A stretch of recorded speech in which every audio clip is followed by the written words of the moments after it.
Hello student, welcome two is my study. कैसे हैं आप लोग? उम्मीद करता हूँ अच्छे से होंगे। आज के क्लास में हम पढ़ेंगे electric field part two. In the previous class I have given you the introduction of what is electric field, जिसको आपने देखा। अगर किसी ने नहीं देखा है तो वो वीडियो डिस्क्रिप्शन में है और आई बटन में भी है। इलेक्ट्रिक फील्ड का इंट्रोडक्शन देख लो और फिर हम आज कुछ क्वेश्चंस करेंगे, न्यूमेरिकल्स करेंगे इलेक्ट्रिक फील्ड से रिलेटेड। तो उसका आपको एडवांटेज मिलेगा कि आपको समझ में आएगा, because ultimately we have to do numericals in the examination. And I have already told mathematics is the language of physics. तो जो भी हम टॉपिक सीखते हैं उसको, उसके फॉर्मूला को हमें प्रॉब्लम के रूप में लगाना आना चाहिए। तो चलिए देखते हैं इलेक्ट्रिक फील्ड में क्या क्या न्यूमेरिकल्स हम कर सकते हैं। यहां पर आज के क्लास में मैं दो सिंपल न्यूमेरिकल लेने वाला हूं। न्यूमेरिकल्स आपको मिल जाएगा किताब में, लेकिन उससे अप्रोच जो एक डेवलप होगा, how to solve the numericals of the electric field, that you learn in this lecture. समझ आ रहा है? इस लेक्चर में आपको इलेक्ट्रिक फील्ड के प्रॉब्लम को सॉल्व कैसे करें ये मैं सिखाऊंगा। प्रॉब्लम का आपको किताब में मैंने ऑलरेडी बोला मिल जाएगा, लेकिन इसका मतलब ये नहीं कि हम ये वीडियो ना देखें। आपको डेवलप करना है वो approach. So when you are learning the first time as a beginner, definitely you should make effort to learn to develop an approach that is called as the skill, problem solving skills, and it is learned. So let's start today's lecture.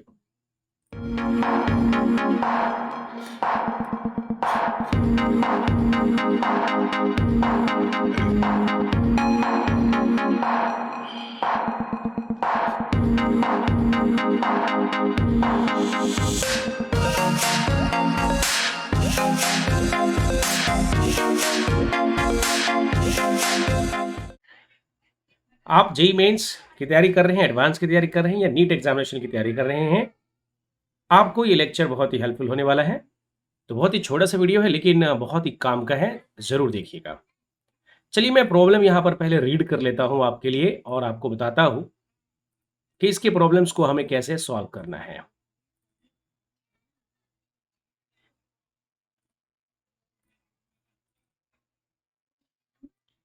यहां पर मैं problem read करता हूं आप सबके लिए।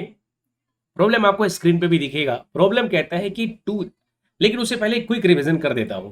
देखिए quick revision क्या है इलेक्ट्रिक फील्ड का, कि वाई इलेक्ट्रिक फील्ड। हमने देखा था कूलम्स लॉ। उस टाइम पे मैंने आप सबको बोला था कि the two charges kept in the space, they will apply a force on each other based on the nature of the charges. If it is both positive both negative, then the force of repulsion, and one positive one negative, then force of attraction. लेकिन दो charges आपस में force लगाते ही क्यों हैं? Why they exert a force? What is the reason?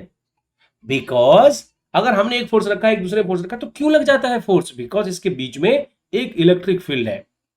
और इलेक्ट्रिक field को हम ऐसे ही समझ सकते हैं कि जैसे मैंने एक पॉइंट चार्ज यहां रखा, एक छोटू सा, so it is something like a spider web. आपने बहुत सारे लोगों ने मकरों का जाल देखा है, स्पाइडर वेब। तो ये समझिए कि स्पाइडर वेब में जो स्पाइडर है फंसा हुआ बीच में, वो देखिए स्क्रीन पे, वो हमारा चार्ज है। और उसके चारों तरफ जो ऐसे ऐसे लाइन बने हुए हैं वो हमें विजिबल है, लेकिन इलेक्ट्रिक फील्ड हमें विजिबल नहीं होता। Just for understanding I am saying it, कि उसके चारों तरफ जो है वो एक बारीक सा line, that is called as the electric field. हालांकि वो ऐसा नहीं होता, लेकिन ये समझ सकते हैं कि वो मकरे के चारों तरफ घुस तो है ना, that is the electric field. ऐसे चार्ज के चारों तरफ फील्ड लाइंस होते हैं। अगर उस फील्ड लाइंस के पास कोई दूसरा चार्ज रख देंगे, then it will exert a force, otherwise no force. Understood? So you have to bring the charges into that field. If it is beyond that field, no forces. तो इसलिए मैंने बोला था कि जो मैग्नीट्यूड होता है फोर्स का, that depends on the distance of that two charges, the distance between. और उसका भी कूलम्स भाई साहब ने निकाल के बताया था कि जो फोर्स है वो डायरेक्टली प्रोपोर्शनल होता है मैग्नीट्यूड के, एंड इनवर्सली पर जितना दूर जाएगा तो फोर्स उतना ही कम हो जाएगा। अब मैंने एक चार्ज अपने घर में रखा है यहाँ पर दिल्ली में, और मैं चाहूंगा कि मुंबई में एक दूसरा चार्ज रखा है, उसके ऊपर फोर्स लग जाए, नहीं लगेगा। नहीं लगेगा, क्योंकि उसका फील्ड स्ट्रेंथ उतना नहीं है। तो हम कैसे उसका स्ट्रेंथ निकालें? That is the value of electric field. उसके लिए मैंने पिछले क्लास में कहा था कि it is the force per unit charge. हम ये मानते हैं कि भाई वो जो चार्ज है उसके चारों तरफ भी इलेक्ट्रिक फील्ड है, और अगर मुझे उस इलेक्ट्रिक फील्ड एग्जर्ट महसूस करना है तो मुझे कोई दूसरा चार्ज वहां लेके आना पड़ेगा, ताकि हम पता चले कि उसमें कोई फोर्स लग रहा है कि नहीं, अट्रैक्शन हो रहा है कि नहीं, रिपल्सन हो रहा है कि नहीं। That charge is called as a test charge and that may be of 1 microcoulomb. So when we have to find the electric field, we need a test charge. We have to bring from infinite point to that point. ठीक है, कहीं से भी हमें लाना पड़ेगा उसके field में। Then we have to check the what is the force. और हमने तो फाइंड करना है कि इस चार्ज का इलेक्ट्रिक फील्ड कितना है। तो मैं ये कह देता हूं कि ये जो मैंने चार्ज लाया था वो 1 कूलम का है, मतलब है ही नहीं, यानी वो जो फोर्स है वो वास्तव में इलेक्ट्रिक फील्ड है। तो हमने बड़े आसानी से कूलम्स लॉ से इलेक्ट्रिक फील्ड को भी डिफाइन कर लिया, राइट। अब सवाल उठता है कि चार्जेस जो है हमारे वो या तो कॉन्टिन्यूअस हो सकते हैं या डिस्क्रीट हो सकते हैं। अगर मैंने अभी तक जो भी पढ़ाया है वो डिस्क्रीट चार्जेस के बारे में बताया है। मल्टीपल चार्जेस हमने क्या बताया, डिस्क्रीट चार्जेस के बारे में बताया।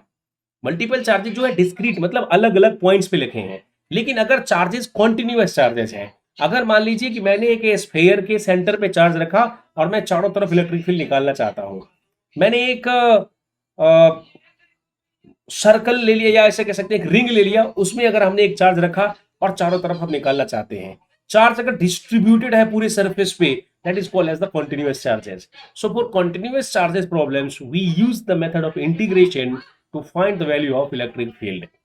तो ये भी हम जानेंगे कि इलेक्ट्रिक फील्ड में वैल्यू निकालने के लिए हमें क्या करना पड़ता है, कॉन्टिन्यूअस चार्ज के लिए इंटीग्रेशन लेना पड़ता है। उसका भी अप्रोच हम एक प्रॉब्लम आज की क्लास में लेंगे, और एक प्रॉब्लम हम लेंगे डिस्क्रीट चार्जेस। जब आपको पॉइंट, डिस्क्रीट चार्जेस में ज्यादातर पॉइंट चार्जेस ही दिए रहते हैं, एक पॉइंट पे हम मानते हैं, क्योंकि जितना बड़े स्पेस में रख दोगे आप चार्जेस को तो उसका हर जगह स्ट्रेंथ सेम नहीं रहेगा।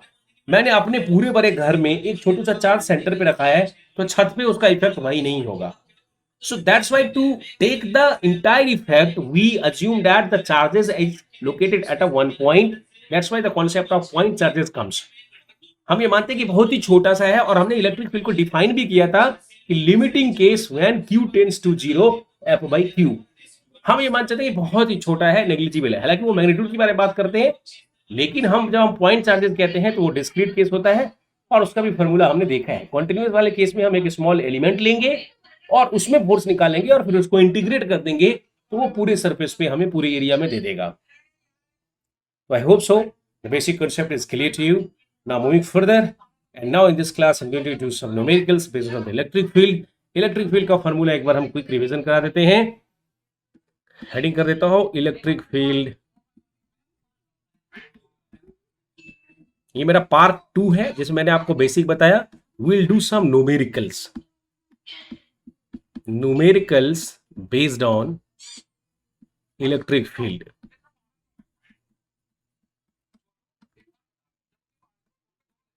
Now you see that how you are going to find the numericals based on the electric field. तो यहां पर हम दो बातें करेंगे, एक तो डिस्क्रीट चार्जेस के बारे में, जो मैंने बता दिया अलग अलग पॉइंट्स पे होंगे, डिस्क्रीट होंगे। जैसे एक ट्राइंगल है, ट्राइंगल के वर्टाइसेस पे चार्ज रख दिया, अलग अलग है। और कॉन्टिन्यूअस चार्जेस के बारे में एक एक प्रॉब्लम लेते हैं। अगर कॉन्टिन्यूअस चार्ज होगा तो हम उस केस में इलेक्ट्रिक फील्ड E कैसे होगा निकालेंगे, और अगर डिस्क्रीट चार्जेस होगा पहले वाले केस में तो कैसे निकालेंगे। Let's see the problem first. देखो हमने सबसे पहले यहां पर प्रॉब्लम लेना है, रीड करता हूं प्रॉब्लम आपके लिए, पढ़ लीजिए। Two charges 10 microcoulomb and -10 microcoulomb. HC Verma का ही सॉल्व एग्जांपल है, लेकिन मैंने इसलिए लिया है जानबूझ के, मैं वैल्यू चेंज करके अपना प्रॉब्लम बना सकता था, लेकिन मैं उनका अपना कंट्रीब्यूशन है, मैं उनको भी सम्मान देता हूं, तो इसलिए मैंने नाम लिया है और बोला है कि ये प्रॉब्लम जो है हमने वहां से लिया है। ऑफकोर्स उन्हीं से लिया है, मैं उसको 20 के माइक्रोकुलम 15 कुलम करके बोल सकता था, लेकिन ऐसा जरूरी नहीं है। It is better to use that, ठीक है। अब उन महान महात्माओं का भी एक कंट्रीब्यूशन है, तो हम क्यों ना उनका नाम लें। तो एग्जाम्पल है, लेकिन प्रॉब्लम यहां पर पढ़ के सुनाता हूं। Two charges 10 microcoulomb and -10 microcoulomb are placed at a point A and B separately by distance of 10 centimetre. देखिए आपको प्रॉब्लम दिख रहा है, दो चार्जेस है, एक 10 माइक्रोकुलम का और दूसरा -10 microcoulomb, are placed at a point A and B, A और B पे, और वो दोनों के बीच का डिस्टेंस कितना है, 10 centimetre. Find the electric field at point P on the perpendicular bisector of AB at a distance of 12 centimeter from its middle point. अब हमें इलेक्ट्रिक फील्ड निकालना है कहां पर? एट पॉइंट P, जो कैसे है? परपेंडिकुलर बाइसेक्टर है AB के मिड पॉइंट से, जो कि 12 सेंटीमीटर पर है। बहुत ही आसान है। हमें चार्ज दिया है, लोकेशन दे दिया, कौन से पॉइंट पे निकालना है वो भी बताया है। तो चलिए, तो मैंने जैसा ही पहले बोला था कि कोई भी प्रॉब्लम हम करेंगे तो सबसे पहले हम क्या बनाते हैं? एक डायग्राम बनाते हैं। तो प्रॉब्लम तो आपको मिल गया स्क्रीन पे। अब मैं प्रॉब्लम में लिख नहीं रहा हूं, मैं डायरेक्टली इसका सॉल्यूशन करूंगा क्योंकि स्क्रीन पे प्रॉब्लम आपको दिख रहा है। अब मैं यहां पर सिर्फ आता हूं सॉल्यूशन पे। देखिए सॉल्यूशन में क्या कहता है यहां पर कि सबसे पहले हम यहां पर एक ट्रायंगल बनाएंगे, क्योंकि मतलब एक पॉइंट चार्जेस है, ऐसा है, ए और बी है। ट्रायंगल हमें पता नहीं है, ये ट्रायंगल है, लेकिन अकॉर्डिंग टू प्रॉब्लम कि 10 सेंटीमीटर का फासला है, उसमें ए और बी पे हमने दो चार्जेस रखा है। ए पे हमने रखा है 10 माइक्रोकूलम का पॉजिटिव चार्ज, बी पे हमने उतने ही मैग्नीट्यूड का नेगेटिव चार्ज रखा है। अब आता है कि जो पॉइंट पी है हमारा, वो इसके ए और बी के परपेंडिकुलर है, लेकिन ए और बी का हमें डिस्टेंस भी बोल दे दिया है, यहां से यहां तक 10 centimetre. So the distance between A and B is 10 centimetre. अब सवाल उठता है कि हमें निकालना है पॉइंट पी पे। हमें क्या निकालना है? पॉइंट पी पे न्यूमेरिकल करना है। ये देखिए पॉइंट पी पे, ये पॉइंट पी है परपेंडिकुलर बाइसेक्टर पे, मतलब बाइसेक्टर मतलब इसके बीच में कहीं पॉइंट होगा। मान लीजिए कि यहां पर है। अब ये मत करें सर थोड़ा सा आगे पीछे हो रहा है, भाई थोड़ा आगे पीछे तो हो ही जाएगा। समझ आया क्या? तो यहां से लेके यहां तक बिल्कुल परपेंडिकुलर बाइसेक्टर लेता हूं, उसको पूरा खड़ा कर देना होगा। जाने दो, सीधा जाने दो, तो मिटा देंगे। ठीक है, थोड़ा इधर लग रहा है लेकिन नहीं निभाओ। ओहो, सो हियर ये जो हमारा पॉइंट P है, ये परपेंडिकुलर बाइसेक्टर पे आ गया है। ये इन्होंने बोल दिया कि भाई परपेंडिकुलर बाइसेक्टर पे है। Here you have to find the electric field due to this charge 10 microcoulomb और माइनस 10 माइक्रोकूलम। अगर एक चार्ज दिया है, कुछ भी करने की जरूरत नहीं है।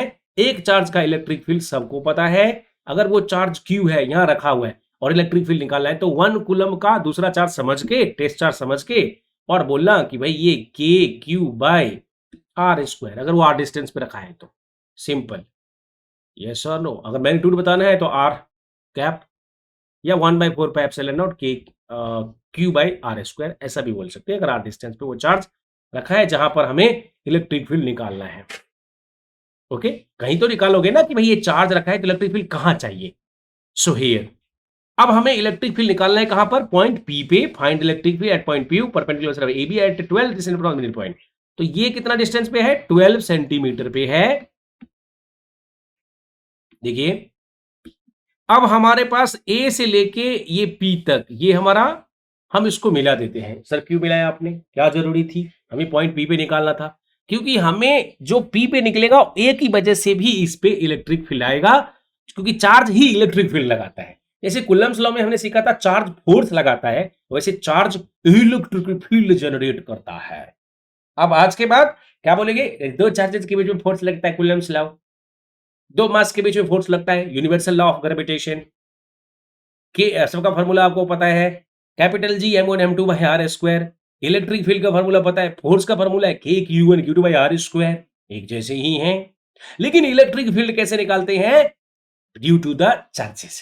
तो चार्जेस की वजह से इलेक्ट्रिक फील्ड निकालो, जैसे फोर्स निकालते थे वैसे इलेक्ट्रिक फील्ड निकालेंगे। तो जितने चार्जेस रखे होंगे सब लगाएंगे, बारी बारी से लगाएंगे। समझ है क्या? सुपरपोजिशन मतलब अगर बहुत सारे चार्जेस हैं तो सबका इंडिविजुअल करके, और वेक्टर क्वांटिटी है, वेक्टर सम से हमें निकालना होता है, जैसा हमने फोर्स में मल्टीपल चार्जेस में बताया था। वो भी लिंक हमें डिस्क्रिप्शन में है, वो वीडियो भी देखो।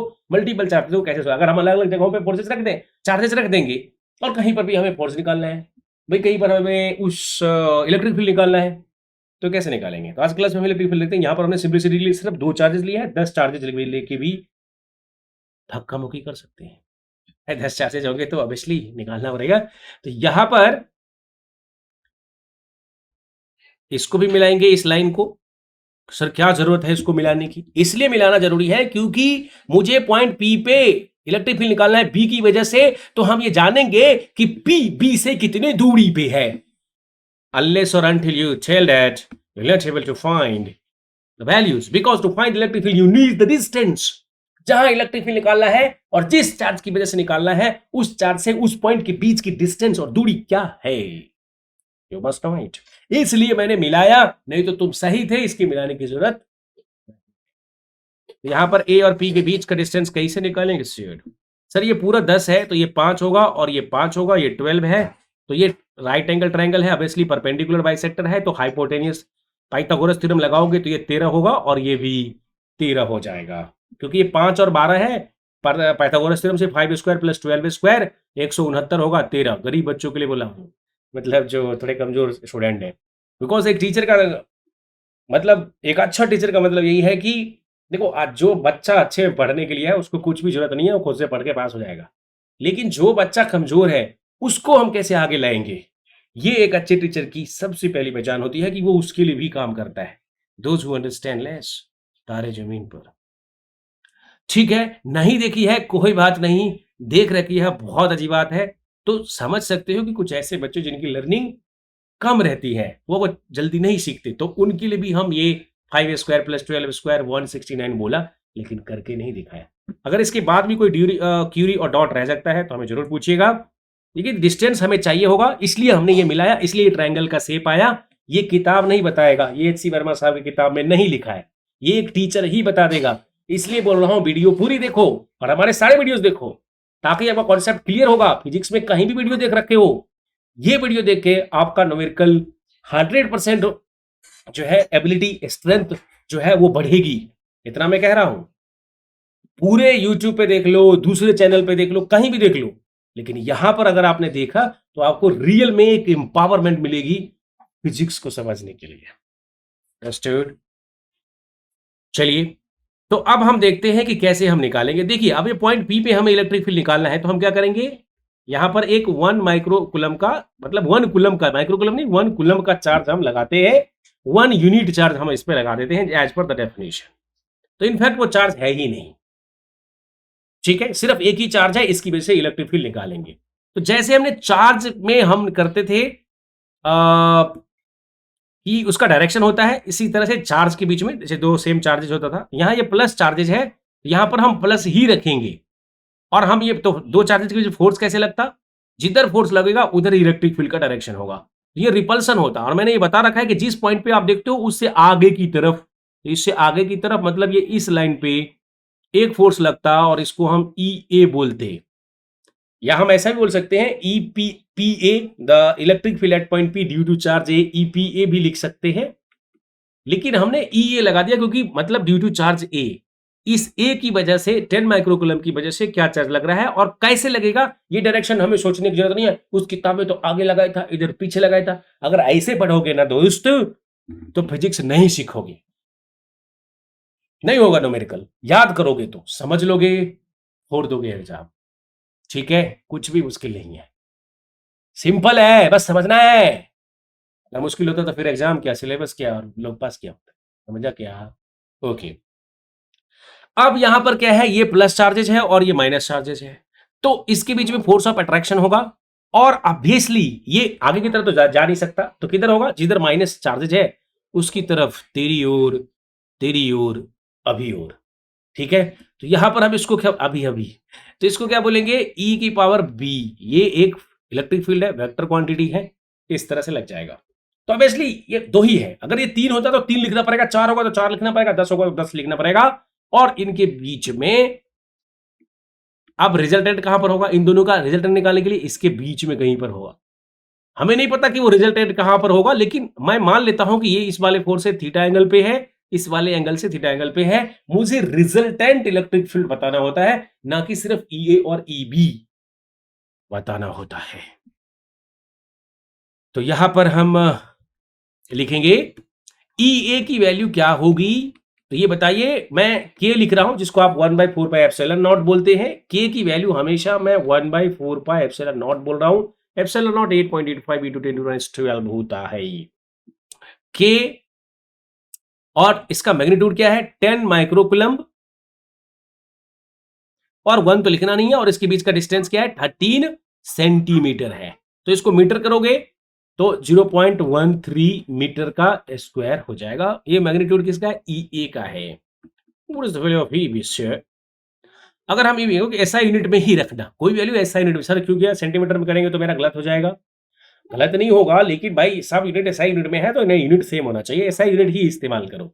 एक चीज सीख लो, एसआई यूनिट में ही रखना है। हाँ, कई बार आपको सीजीएस यूनिट में भी आसान हो जाता है, तो इतना प्रैक्टिस अगर आपसे हो जाएगा तो कर सकते हो। अदरवाइज एक मोटा-मोटी अपना प्रैक्टिस का माइंडसेट बना लो, उसी पे काम करोगे तो वही डेवलप हुई हो जाएगी। तो यहां पर हो जाएगा के इंटू, दूसरा है मैग्नीट्यूड माइनस है 10 माइक्रोकुलम डिवाइडेड बाय 0.13 का स्क्वायर। हम यहां पर ये देख रहे हैं कि जो ई ए इलेक्ट्रिक फील्ड है और ई बी इलेक्ट्रिक फील्ड है, मतलब electric field at point P due to the joint charges A and B both are same in nature. Magnitude same है, मैग्नीट्यूड सेम है, नेचर अलग अलग है, एक रिपल्सिव है और एक ये माइनस में है, लेकिन मैग्नीट्यूड दोनों का सेम है, मतलब वैल्यू सेम है, क्योंकि के 10 माइक्रोकुलम, के 10 माइक्रोकुलम, 0.13 का स्क्वायर दोनों सेम है। अब हम रिजल्टेंट निकालेंगे इसका। कैसे निकालेंगे इसे? मतलब इस वाले फोर्स का एक कंपोनेंट इधर की तरफ होगा, तो मैं यहां बोलूंगा ई ए, अब इस वाले फोर्स का भी इधर ही होगा, इस लाइन पे ही होगा, और इसको कहेंगे ही बी cos थीटा, राइट। अब वो थीटा क्या होगा निकाल सकते हैं, बात करेंगे आगे, लेकिन लेकिन यहां पर हमें समझना होगा कि ये दोनों फोर्स एक ही डायरेक्शन में लग रहे हैं, एक ही तरफ लग रहे हैं, यानी दोनों एक इधर एक इधर एक ही लाइन पे ऐड हो जाएंगे। रिजल्टेंट फोर्स क्या होगा दोस्तों? रिजल्टेंट फोर्स यहां पर, रिजल्टेंट फोर्स नहीं, या इलेक्ट्रिक फील्ड की बात करो, रिजल्टेंट इलेक्ट्रिक फील्ड क्या होगा? E cos theta plus E B cos theta. समझ आया क्या? सो डेफिनेटली हम ऐसा निकाल सकते हैं। ई ए हमने ऑलरेडी निकाल रखा है, ई जो है वैल्यू रखो और सारी वैल्यू निकाल के, ए की मैग्नीट्यूड कितना आ रहा है? 5.3 into 10 to the power minus 10 to the power plus 6 newton coulomb. ठीक है, ऐसे। और इलेक्ट्रिक फील्ड का एसआई यूनिट क्या होता है? ई का एसआई यूनिट सबको पता है, न्यूटन पर कुलम्ब होता है। तो ये जो मैंने मैग्नीट्यूड दिया था, अगर इसको आप सॉल्व करोगे, के की वैल्यू डायरेक्टली रख सकते हो, 9 इंटू 10 टू द पावर 9, ये 10 की पावर 6 है, और इसको सिंप्लीफाई करोगे तो ये ऑब्वियसली 10 की पावर -6 है। मतलब माइक्रो का मतलब बहुत लोगों को नहीं पता होगा, लिख देता हूं, 10 की पावर -6 है, तो इसको आप सॉल्व कर सकते हो। ये वैल्यू आपको आएगा 5.3 into 10 to the power 6, 5 into 10 to the power plus 6 है। 10 to the power plus 6, plus लिखते नहीं है, लेकिन मैंने फिर भी आपको समझने के लिए लिख दिया है, न्यूटन पर कुलम्ब, न्यूटन पर कुलम्ब ये इसका होगा। दोनों ही मैग्नीट्यूड सेम है, हम यहां पर लिख सकते हैं, क्योंकि ई ए हमें पता चल गया है और ई भी पता चल गया है, तो देखो ये दोनों सेम ही है। एक तरह से हम इसको बोलेंगे या तो 2 ई ए कॉस थीटा, या हम बोल सकते हैं 2 e b cos theta. I can write like this or I can write like this. What is 2? जो 2 की वैल्यू है यहां पर 5.3 इंटू 10 टू द पावर 6, ये हमारा ई ए है, और ये जो हमारा वैल्यू है that is the cos theta. So here, what is the value of cos theta here, sir? Can you find it geometrically? देखो cos थीटा निकालने के लिए बच्चा दिमाग लगाता है, और इसमें कई बार बच्चों को प्रॉब्लम आती है। देखो ये थीटा है, तो ज्योमेट्री से देखो ये आइसोसेलेस ट्रायंगल है, क्योंकि ये 13 है, ये 13 है, तो ऑब्वियसली ये जो एंगल होगा और ये एंगल होगा, दोनों सेम तो होगा, whether it will be theta और not, I can say that. अब ये रिजल्टेंट जो होगा, ये लाइन और ये लाइन पैरेलल है, ये लाइन और ये लाइन पैरेलल है, और ये एंगल कोरस्पॉन्डिंग एंगल होगा, उससे हम बता सकते हैं कि ये थीटा अगर लिया है तो ये एंगल भी हमारा थीटा होगा। तो हम ये कह सकते हैं कि अगर मुझे cos थीटा कहीं से भी निकालना होगा तो बेस अपॉन हाइपोटेनियस, बेस हमारा ये हो जाएगा, इसको मान लो कुछ d मान लो या c मान सकते हो, तो ये बेस AD है, मतलब AD अपॉन हाइपोटेन्यूज 13 है, 5/13 हो जाएगा। तो इस हिसाब से अगर इस ट्रायंगल में हम cos थीटा निकालने की कोशिश करें तो 5/13 होता है। क्लियर है चीज? तो यहां पर cos थीटा हमारा 5/13 हो जाएगा।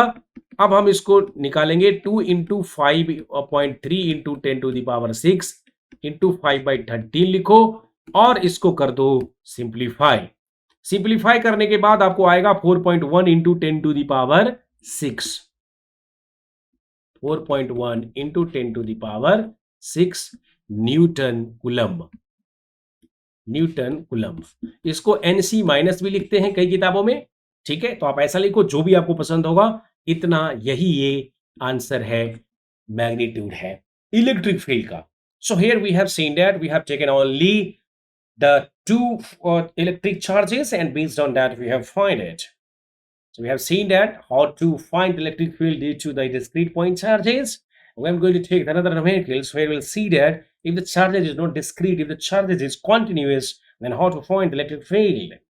तो अगर continuous charges होगा electric field कैसे निकालेंगे अगले प्रॉब्लम में बता रहा हूं। तो चलिए एक और न्यूमेरिकल ले लेते हैं। मतलब करना क्या है, अगर कॉन्टिन्यूअस चार्जेस होगा तो सबसे पहले आज के बाद ध्यान रखो कि कॉन्टिन्यूअस चार्जेस के केस में हमें लेना होगा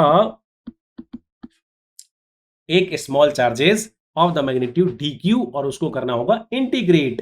ठीक है, सो ये रिंग ऑफ रेडियस, मैं प्रॉब्लम रीड करता हूं, प्रॉब्लम आपको स्क्रीन पे दिख जाएगी अभी। A ring of radius A contains A charge Q distributed uniformly over its length. मैंने ये एचसीबी से ही क्वेश्चन लिया है, खुलेआम बोलता हूं। क्यों ले रहा हूं? क्योंकि ऑब्वियसली उनका किताब है, उन्होंने लिया है और अच्छा प्रॉब्लम है तो मैं वहीं से ले रहा हूं।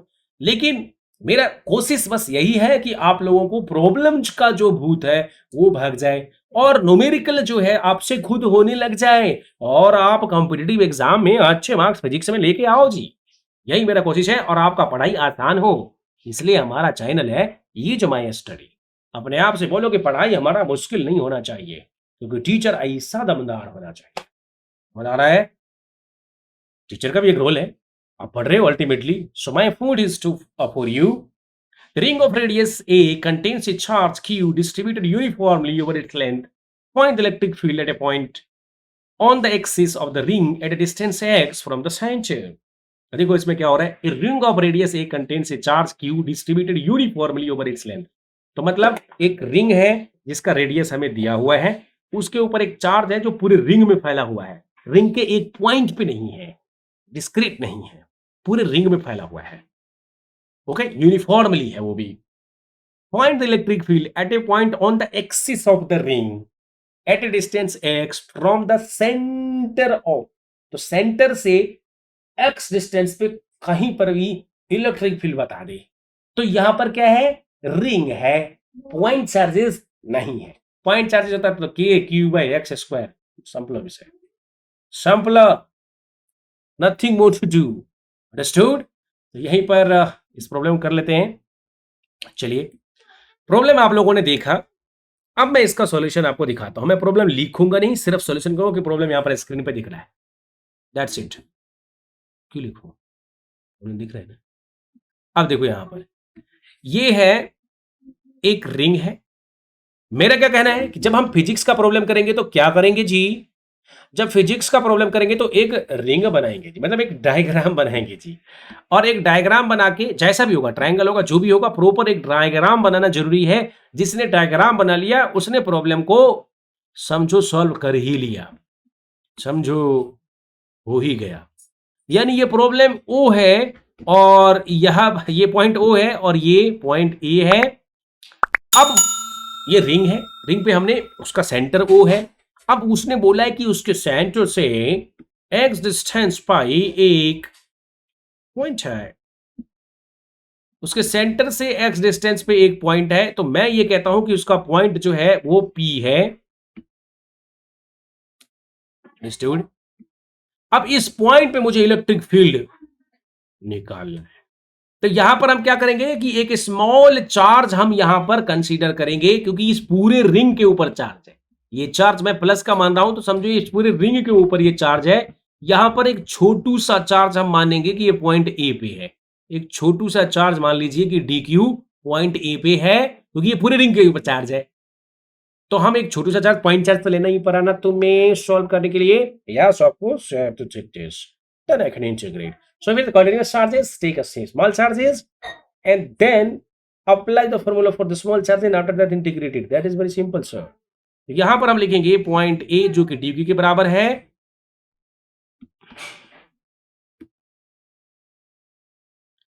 अब हम यहां से ये मिला देते हैं। मैंने ये बोला कि ये मिलाते क्यों है, अब आपको क्लियर हो गया होगा कि भाई उस पॉइंट जहां पर मुझे इलेक्ट्रिक फील्ड निकालना है, पॉइंट क्या है, पी और ए के बीच का डिस्टेंस निकालने के लिए जोड़ना तो पड़ेगा ना जी, कनेक्शन टाका भी रहना पड़ेगा जी।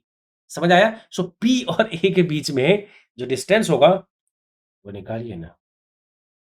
अब आता है सवाल कि इसका हम वैल्यू कैसे निकालेंगे। तो हमें रिंग का कुछ यहां पर जो है रिंग ऑफ रेडियस है ए, मतलब इसका रेडियस क्या है जी, ए है और डिस्टेंस ओवर पी के बीच में कितना है जी, एक्स सेंटीमीटर जी, या एक्स यूनिट बोल लो, यहां पर सेंटीमीटर की बात मत करो। और ये पॉइंट हमारा पी है और डी क्यू हमारा चार्ज है। लेकिन अगर इलेक्ट्रिक फील्ड पॉइंट पी पे निकालना होगा तो हम क्या करेंगे, 1 कूलम का चार्ज निकाल के यहां पर डाल देंगे पी के ऊपर, और पी के ऊपर का चार्ज निकालेंगे तो इसको हम थोड़ा सा आगे बढ़ाएंगे जी। क्यों आगे बढ़ाएंगे, क्योंकि ए पॉजिटिव चार्ज है, पी के ऊपर पॉजिटिव चार्ज रखा, रिपल्सन होगा और किधर लगेगा, उसी लाइन पे आगे की, पी से आगे की तरफ, यहां पर दूर, थोड़ा दूर। तो लेकिन ये डी क्यू की वजह से जो इसमें इलेक्ट्रिक फील्ड लगेगा वो डीई लगेगा जी। समझ आया? डीई लगेगा। आप चाहो तो डीई वेक्टर भी लिख सकते हो, कई किताबों में लिखा रहता है, या फिर आप डीई लिख दो। बहुत सारी किताब पूरे एकदम लिखते हैं ई इलेक्ट्रिक फील्ड है, तो मैं डीई लिखूंगा वगैरह, वो वगैरह। एच ई वर्मा साहब डीई ही लिखते हैं, आप ऐसा ही लिख सकते हो। ठीक है, अब आता है पॉइंट पी पे। ओके, हमें निकालना है। तो ऑब्वियसली इस पॉइंट को मैं अगर थोड़ा सा आगे बढ़ाऊंगा, बोले क्यों बढ़ाऊंगा आगे, यही तो झोल हमें समझ नहीं आती सर। अरे भाई, आगे निकालने के लिए जिस पॉइंट पे मुझे इलेक्ट्रिक फील्ड निकालना, वेक्टर क्वांटिटी है, वो एक्स और वाई एक्सिस से कितना एंगल बना रहा है, कुछ तो करना पड़ेगा ना। तो यहां पर मान लीजिए कि ये एंगल थीटा है। वास्तव में हमने ये चार्जेस लिया है डी क्यू, ये तो डी क्यू वाले लाइन पे डी है, बट हमें निकालना है कि वो पॉइंट जो स्फीयर की वजह से अगर उसके सेंटर से पी डिस्टेंस पे निकालना है, वो इलेक्ट्रिक फील्ड क्या होगा, तो उसका मैग्नीट्यूड वास्तव में डीई cos theta होगा। Shall we find the d here? How will find the d? You say to you, the value of d is, it will be, as you find the electric field for the discrete charges, this is kq by r squared. In the same way, you have to find this. This is d, this is k, and what is the charge? It is d. The charges will be dq. So here I will write short. This is dq. If you're taking the small q, you can take a small q. If you get the capital Q, you can take the capital Q. Otherwise, you can say either dq or dq. No issue. Whatever you have taken it, but it is small charge, that is dq divided by this is k मैंने मारा, जबकि k की value क्या होती है, either you write the k or you write the completely 1/4 pi epsilon naught. And what is the value of epsilon naught here? The value of epsilon naught is 8.85 into 10 to the power minus 12, whatever the unit you can take it. It's very hazy. Now dq by, what is the distance here, sir? Distance, because you have to find at point P, the distance is some AP square. Can you find the AP, sir, in this case? Yeah, of course, I can definitely find the value of AP. Because I know I know the x, what is that? This is the perpendicular distance, and this will be the hypotenuse. And a hypotenuse can be found the under root of a square plus x square. Similarly, we can put the values here. The k into dq by AP, which is a square plus x square. So, right? यहां तक हमें समझ में आ गया. But how to find that? Now, if you find the dE cos theta, the component of this electric field, then dE, the cos theta, you have to write it here. If it is theta, then again it is theta. And I can write is some dE, we have already found it. Okay, I will find this k dq by a square plus x square into, I just erasing this. And here what I have to find it here, change the color, dq by a square plus x square, and where you have to find the cos theta. So in this case, if it is theta, vertically opposite angle, what is the value of cos theta, sir? I can find it. The cos theta will be in this case the base. What is the base here? This is x upon hypotenuse, which is under root a square plus x square. Yes or no? This base will be OP. So here I will write that x upon under root a square plus x square. Understood? तो इस तरह से हमें DE cos theta उस electric field का OP के along भी हमें पता चल चुका है।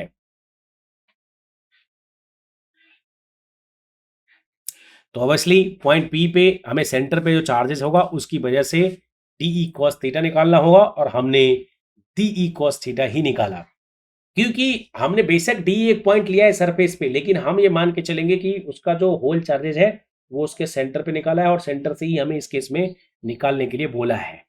ठीक है, find the electric field eight a point P on the axis of the ring at A distance x from the centre. तो ऑब्वियसली सेंटर से मानेंगे, और जब सेंटर की लाइन पे होगा दोनों पॉजिटिव चार्जेस होगा, तो एक पल के लिए हम कंसिडर सेंटर मानेंगे, तो वो इसी लाइन पे उसका नेट चार्ज होगा जो ओपी के अलोंग होगा। ठीक है, so here we have got the value of dE cos theta, but what is the net field? This is not the net field, this is due to the dq. So here the net electric field will be, so you have to integrate this. So net electric field जो कि dE था, d cos theta, उसको integrate करोगे तो E आएगा, और RHS में भी आपको इंटीग्रेट करना पड़ेगा। This is dE cos theta, इसी को इंटीग्रेट करके इसकी वैल्यू को भी इंटीग्रेट करना पड़ेगा। डी की वैल्यू हमने निकाल रखा है ऑलरेडी इधर पीछे वाले पेज पे, डी कॉस थीटा की वैल्यू निकाल रखा है, D Q by A square x square. देखो ये 1 है और यहां पर 1/2 है, ये हो जाएगा 3/2, यानी ए स्क्वायर प्लस एक्स स्क्वायर की पावर 3/2 हो जाएगा। मैंने ये लिखा नहीं, चाहो तो आप लिख सकता हो के डी क्यू इंटू एक्स बट्टे में ए स्क्वायर प्लस एक्स स्क्वायर की पावर 3/2। तो ये यहां पर डाल दो के डी क्यू इंटू एक्स बटे में ए स्क्वायर प्लस एक्स स्क्वायर की पावर 3/2, यही होगा। ये वैल्यू हमने पूरा रख दिया है। So what is the variable in this case? यहां पर हमें डी क्यू के रिस्पेक्ट में करना पड़ेगा। तो देखो ऑब्वियसली डी क्यू क्या है? चार्जेस है। फाइन, डी क्यू क्या है? चार्जेस है। तो यहां पर वेरिएबल क्या है? जब इंटीग्रेशन हम करते हैं तो यहां पर डी क्यू है, तो बाकी सब तो कांस्टेंट है ना, के कांस्टेंट है, एक्स भी कांस्टेंट है, ये फिक्स है, गिवन है, divided by a square plus x square, ये भी फिक्स है, डिवाइड पावर 3/2 तो रहने दो। तो मतलब इसमें हमें इंटीग्रेट किसको करना है? डी क्यू को करना है, और डी क्यू का इंटीग्रेशन छोटे से चार्ज का पूरे का इंटीग्रेशन वो जितना उसके ऊपर चार्ज है, तो that will be equal to k into x divided by a square plus x square की पावर 3/2 इंटू डी क्यू का क्या होगा? क्यू हो जाएगा।